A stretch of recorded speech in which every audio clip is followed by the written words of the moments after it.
Your phone buzzes, her name on the screen, and before you even read the message, you feel it. That tightening in your chest, that shift in your body. You know exactly what you're supposed to do. Stay grey.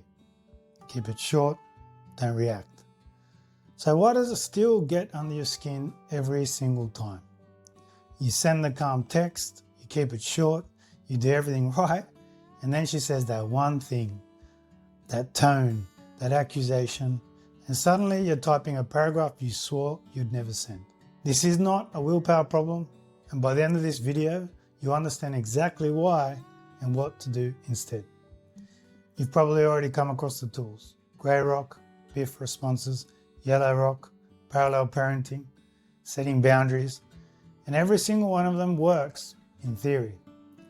But what nobody tells you is that every one of those tools runs on the same piece of hardware inside your brain.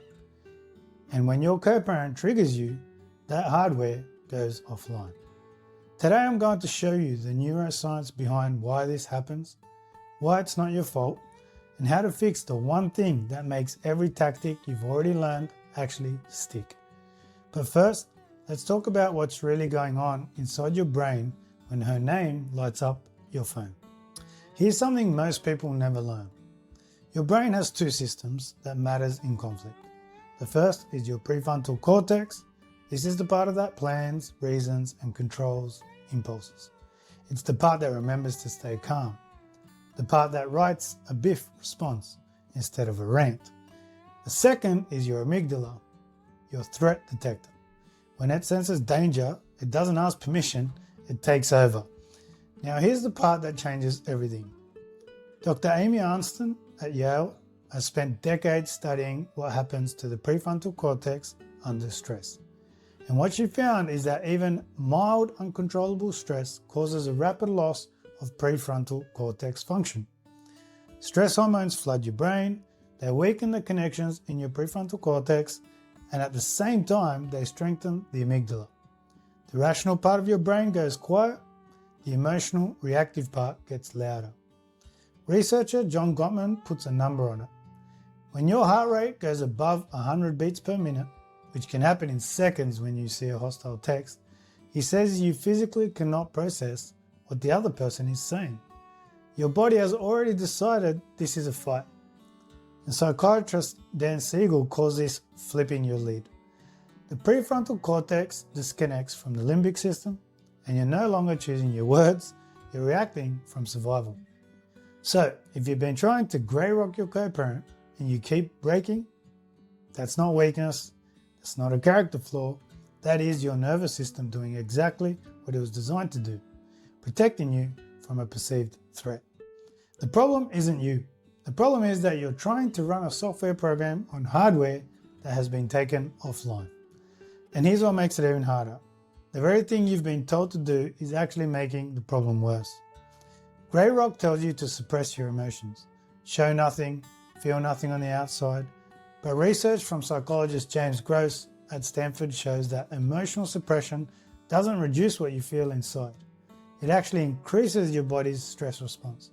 In controlled studies, people who were told to suppress their emotions showed higher blood pressure, greater cardiovascular activation, and increased sympathetic nervous system arousal. The more they held it in on the outside, the harder their body was working on the inside.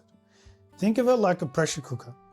Every text you don't react to, every insult you swallow, every accusation you ignore, the pressure goes up, not down, up. And the research on something called ego depletion tells us that self-control is a finite resource. It runs out. Every interaction with a high conflict co-parent drains that tank. After a long day, after a tough week, after months of this, the tank is empty. And the next provocation goes straight through. And here's the part that really stings. Even when you think you're hiding it, you're not. Researcher Paul Ekman showed that suppressed emotions leak through micro-expressions. Tiny facial movements lasting less than 1/5 of a second. You can't see them in a mirror, but someone who lived with you for years, they can read them. Your grey rock has cracks, and a high conflict personality knows exactly where they are. And this is where it gets uncomfortable. If what I'm sharing makes sense, Subscribe, as I put out videos every week on the psychology and neuroscience behind high conflict co-parenting. The stuff most people never get told. Now let's get back to it. When you start grey rocking, something predictable happens. Your co-parent gets worse. More texts, more accusations, more emergencies, more drama. In psychology, this is called an extinction burst. When someone has been getting a reaction from you and that reaction suddenly stops, they don't just accept it and move on. They escalate, they push harder, they try new angles, they recruit other people to get to you. This is actually a sign that grey rock is working. The behavior is starting to extinguish, but here's the problem. The extinction burst is the exact moment that demands the most self-regulation, and it comes at the exact moment when your nervous system is the most depleted. Most men break right here, not because the strategy was wrong, but because nobody prepared their nervous system for what was coming. And this isn't just a grey rock problem, this is bigger than that. Grey rock, biff responses, yellow rock, parallel parenting, the boundaries you set, every single one of these tools is a cognitive strategy. They all require your prefrontal cortex to be online. And when your nervous system is hijacked, when you're in fight, flight, or freeze, that prefrontal cortex is the first thing to go offline. Even Bill Eddy, the man who created the BIFF method, writes that his biggest challenge is emotional contagion. He says the amygdala prepares us for a fight, or freeze in less than 1/10 of a second. His own admission, BIFF is easy to remember, but hard to do. And researcher Stephen Porges explains why your nervous system has its own threat detector. He calls it neuroception. It's scanning for danger before your conscious mind even gets involved. By the time you think to yourself, stay calm, grey rock, your body has already decided this is a fight. And on top of all this, your body has a memory. Bessel van der Kolk, the trauma researcher, writes that traumatic experiences lodge in the body as automatic responses. Your ex's name on the phone, the sound of that car pulling up, the specific tone of that voice, these aren't thoughts, these are conditioned triggers that bypass your decision making entirely. So the gap isn't in your strategy, the gap is in your body. So what actually works?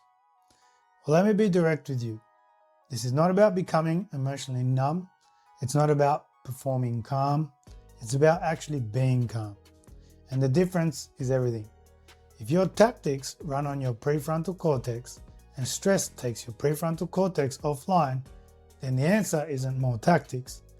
The answer is keeping your prefrontal cortex online. And that means regulating your nervous system before you engage, not during, before.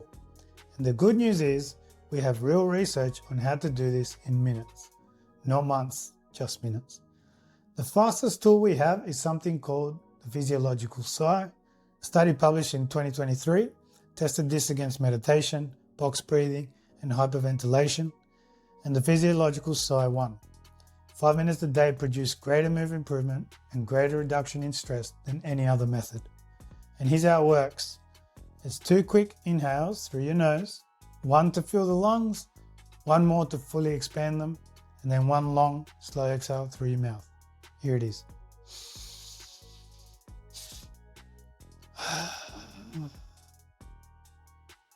That's it. 1 cycle could start bringing your heart rate down. You do that 3 or 4 times in the car before a custody exchange, and you are giving your prefrontal cortex a fighting chance. The second tool is box breathing. It's 4 seconds in, 4 seconds hold, 4 seconds out, and 4 second hold. This is what Navy SEALs use before high-stakes operations. Not because they're calm people, because regulating your nervous system is a skill you can train. The third tool is called the 5, 4, 3, 2, 1 grounding. Name 5 things you can see, 4 things you can touch, 3 things you can hear, 2 things you can smell, and 1 thing you can taste. This works because it forces your prefrontal cortex to come back online and you're making it do its job. Process, name, categorize, which pulls resources away from the amygdala.